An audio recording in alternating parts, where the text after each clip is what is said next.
Arti dan gambaran di relief Candi Kendali Soto. Di relief ini ada 4 orang yang sedang melakukan penghormatan terhadap 2 orang yang berada di sebuah gubuk, yang kemungkinan ini adalah sosok raja dan ratu.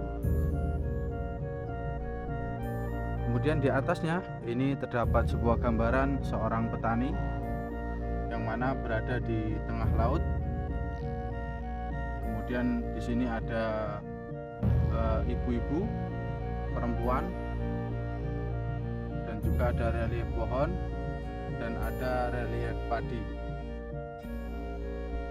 Di sini terdapat berbagai jenis pohon, ada jagung, kemudian ada beberapa aktivitas. Yang ini ada seorang laki-laki yang membawa gerabah.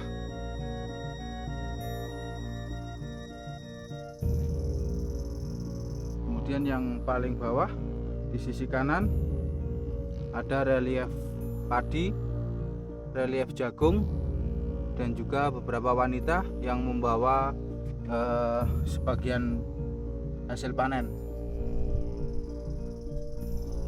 Sedangkan di sini sosok laki-laki yang membawa gerabah.